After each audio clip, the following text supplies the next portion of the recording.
Break के बाद एक बार फिर से स्वागत है आप सभी का। किसान बॉर्डर पर डटे हैं तो आंदोलन को लेकर देश और प्रदेश की राजनीति लगातार गरमाती जा रही है। केंद्र से लेकर राज्य तक सरकार किसानों को लगातार समझाने की कोशिश कर रही है कि नए कृषि कानून किसानों के हित में है, तो वहीं विपक्ष लगातार किसानों के सहारे अपना राजनीतिक हित साधने में जुटा हुआ है। रिपोर्ट आपको दिखाते हैं। किसान सड़कों पर है और सरकार सत्ते में दिखाई दे रही है। किसानों से गृह मंत्री अमित शाह बातचीत के लिए कह चुके हैं, लेकिन किसान हैं कि मानते ही नहीं। वहीं पीएम भी किसानों को लगातार समझाने की कोशिश कर रहे हैं। पीएम ने मन की बात में कृषि कानूनों पर कहा कि इससे किसानों के लिए नए रास्ते खुले हैं और काफी विचार विमर्श के बाद भारतीय संसद ने कृषि कानूनों को ठोस रूप दिया है। काफी विचार विमर्श के बाद भारत की संसद ने कृषि सुधारों को कानूनी स्वरूप दिया। इन सुधारों से न सिर्फ किसानों के अनेक बंधन समाप्त हुए हैं, बल्कि उन्हें नए अधिकार भी मिले हैं, नए अवसर भी मिले हैं। इन अधिकारों ने बहुत ही कम समय में किसानों की परेशानियों को कम करना शुरू कर दिया। किसान आंदोलन में हरियाणा बनाम पंजाब भी लगातार दिखाई दे रहा है। सीएम मनोहर लाल ने एक बार फिर पंजाब सरकार को आड़े हाथों लिया और स्पष्ट शब्दों में कह दिया कि अगर कोरोना के बढ़ते प्रकोप के बीच कोई अनहोनी होती है तो इसके लिए पंजाब सरकार जिम्मेदार होगी।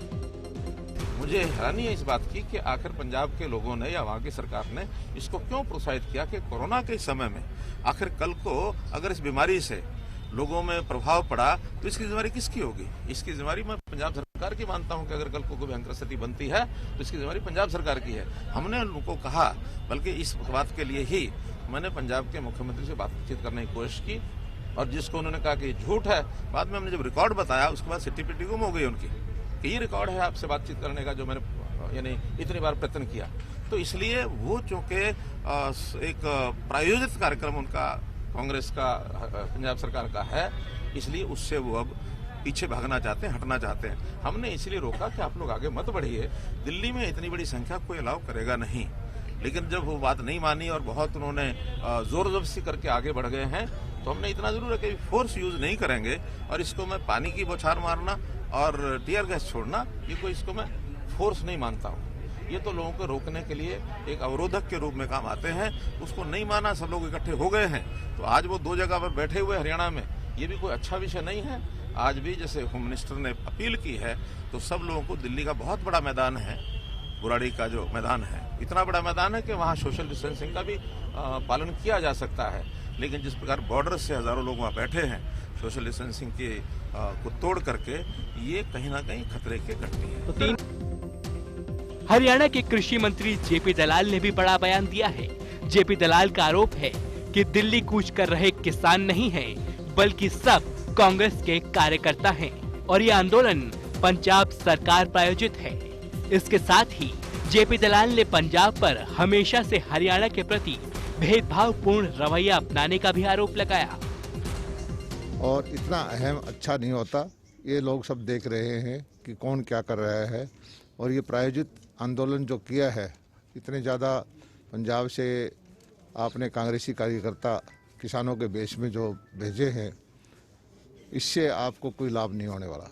पंजाब के मुख्यमंत्री भी चुने हुए हैं, हरियाणा के मुख्यमंत्री भी चुने हुए हैं और पंजाब का रवैया हरियाणा के प्रति हमेशा ही भेदभावपूर्ण रहा है। और जिस तरह से सुप्रीम कोर्ट के फैसले के बावजूद हमारे नहर बनाने से, वो एसवाइल बनाने से रोक रहा है, सुप्रीम कोर्ट का फैसला मानने से भी इनकार कर रहा है।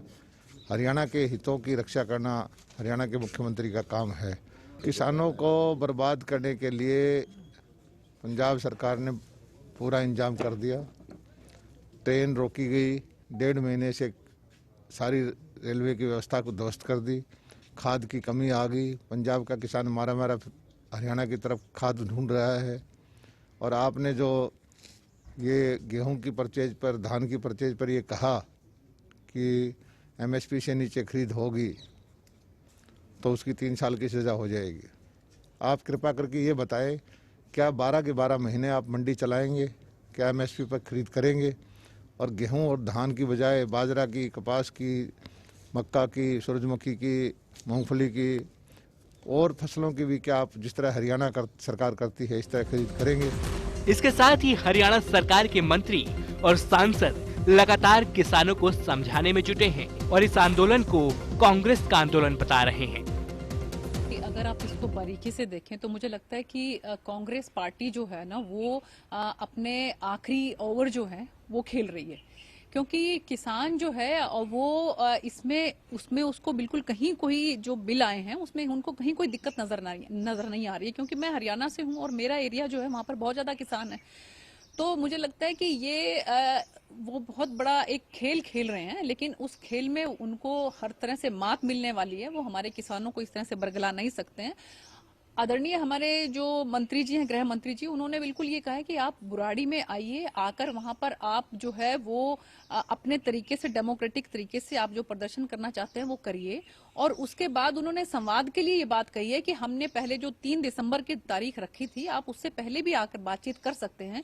लेकिन देखिए कहीं से कोई बातचीत का ऑफर नहीं आ रहा है, तो इससे क्या सिद्ध होता है। और हमारे जो मुख्यमंत्री हैं हरियाणा के, उन्होंने भी ये बात स्पष्ट की है कि कितनी बार उन्होंने कोशिश की है कि वो जो अपने पंजाब के जो मुख्यमंत्री हैं उनसे बात करें, वो उनसे बात नहीं कर रहे हैं। तो इससे क्या सिद्ध होता है। तो मुझे लगता है कि ये जिस तरह का खेल कांग्रेस पार्टी खेल रही है, तो ये इनके कफन में जो है वो आखिरी कील साबित होगी। अगर विपक्ष की बात करें तो किसानों के कंधे पर अपना सियासी निशाना लगातार लगाया जा रहा है। नेता विपक्ष भूपेंद्र सिंह हुड्डा लगातार सरकार को कोस रहे हैं और कांग्रेस को किसानों का हिमायती होने की बात कह रहे हैं। किसान है, किसान आवाज उठा रहा है और सारा हरियाणा का किसान और हम इन किसानों की मांग के साथ समर्थन में खड़े हैं और पूरा सहयोग हरियाणा के किसान दे रहे हैं। ये ऐसी बातें कहकर उनको हरियाणा के किसानों का अपमान नहीं तो कोई वो अपमान से कम नहीं है, जबकि इतना कैद हो ली, उनके केस बन लिए, लाठियां लग ली और वो कहे पार्टिसिपेशन नहीं करे। ये उसको जो है हरियाणा के किसान के अहम को ठेस पहुंचाने वाली बात है। आज पूरी तौर से किसान, चाहे वो पंजाब का है, चाहे हरियाणा का है, चाहे उत्तर प्रदेश का है, चाहे राजस्थान का है, चाहे देश का किसी पार्ट का है, ये जो कृषि कानून है उनका विरोध करें, क्योंकि ये किसान विरोधी है। हरियाणा में कहीं गड्ढे खुदवाए जा रहे हैं, कहीं वाटर कैनन चलाए जा रहे हैं। एक ऐसा आतंक, कितना जैसे किसान आतंकवादी हो, ऐसा व्यवहार उनसे किया जा रहा है। सरकार का काम गड्ढे बंद करने का होता है, सड़कों पर गड्ढे खोदने का नहीं होता। सरकार का काम सुचारू रूप से ट्रैफिक चले, ये काम होता है, ट्रैफिक रुकवाने का नहीं होता। तो ये जो इनका रवैया रहा है, ये सिर्फ कोरोना, कभी कहीं कोरोना है, अपनी तो इनकी मीटिंगें चल रही है। अभी जेजेपी ने की किसान की मीटिंग, वहां पर बीजेपी भी कर रही है। बड़ौदा का चुनाव था, खूब मीटिंगें कर रहे थे। उस टाइम तो कोरोना कुछ नहीं कह रहा था।